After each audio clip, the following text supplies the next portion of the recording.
吸完脂之后，它是比较紧致的。你的近端部位有的时候也需要去做雕塑。如果你这样被开过洞，你就再也不敢穿露背装了，对不对？一个只会话术的诊所，不能给你有效的治疗；一个不愿录影的医生，不能承诺手术的真实。记得，没效的才是最贵。想做要找真专业。正面呢，我们的开口一样，我会开在一样是在这个皱褶的内侧。这个皱褶的内侧可以帮助我们雕塑内侧这个地方的皮肤。内侧这个地方的皮肤其实它非常的薄，非常的嫩，所以这个地方在抽脂的时候，医师的经验很重要，因为这个地方跟这个地方没有抽好的时候，它就很容易显得凹凸，或是皮就会皱皱的，甚至产生粘连，所以内侧这个地方其实就尤其重要。那内侧这个地方呢，同时可以用来雕塑这个副乳的部位。那讲到副乳其实很多女生都很困扰，因为她会觉得说，该大的不大，不该大的怎么大，或者是她穿上一个 bra， 然后她这里就会挤一块出来，不是很雅观。那这个副乳它到底是什么东西？其实副乳很多以为它只是一坨脂肪，事实上副乳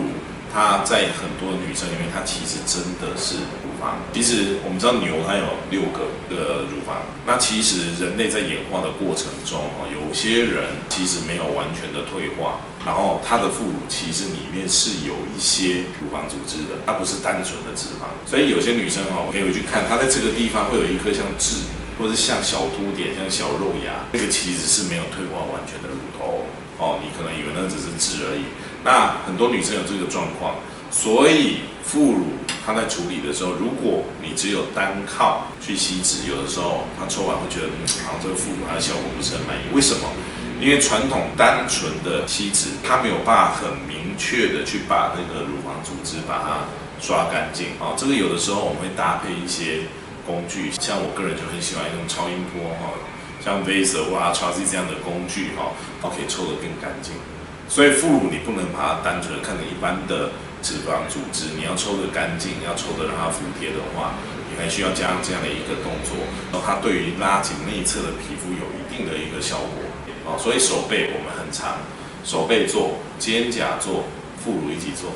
这样的一个套组会比你单做蝴蝶袖效果要好很多。可是事实上，我们在抽这个胸口以上，往往不止这样。有的时候，如果你想要说，哇，我如果可以顺便让我乳房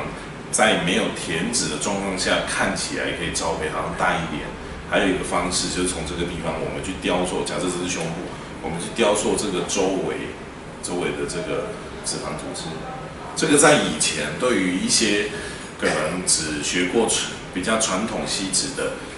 医师也他可能还没有这样的一个概念，因为他会认为说，我这个地方在做的时候，它离我们的肋骨很近，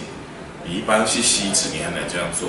但是现在随着进步，超音波溶脂可以去雕塑这样子的一个区域，雕塑得很精准。雕塑完之后，就可以让你的胸部看起来更挺，罩杯感觉更大。那其实我刚刚讲到说，我们上半身除了大家熟知的这个蝴蝶袖、副乳，还有肩胛骨，甚至我们用来雕胸部，借由这样让你的罩杯更挺立。其实我们的上半身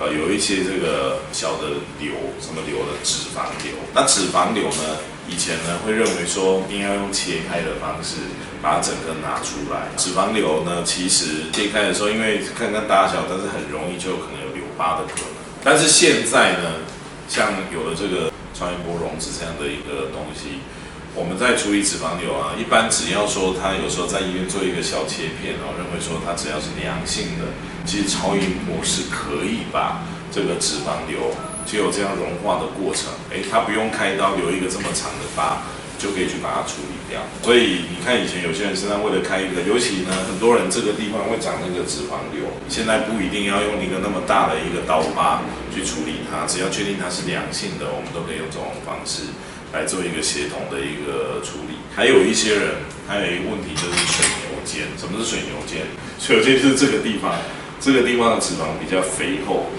那这个地方脂肪比较肥厚呢，在以前是很难处理的，因为肩胛这个地方呢，它的这个皮肤的纤维特别的强韧，你用传统去吸脂，有的时候很不好做。但是我们现在用超音波去做，它就变成是一件很轻松的事情。超音波它可以很简单的去把这些脂肪做一个震荡，做一个这个乳糜化，那我们要把它弄出来的时候，就可以把它做得比以前要干净非常的多。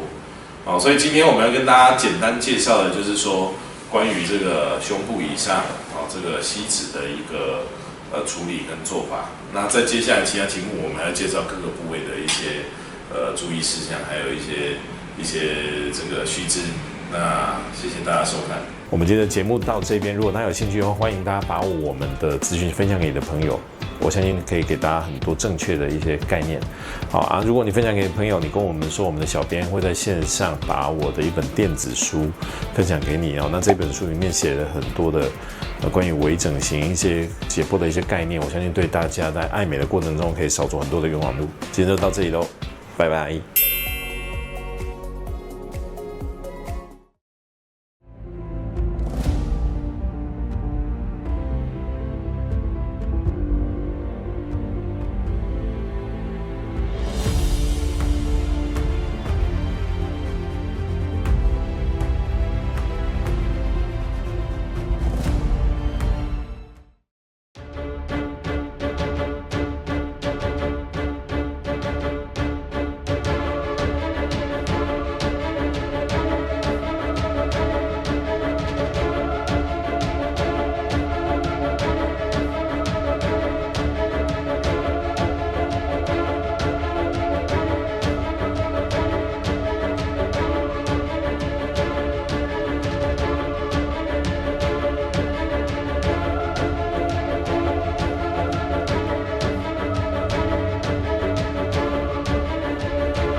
因为没效才是最贵，想做要找专业哦。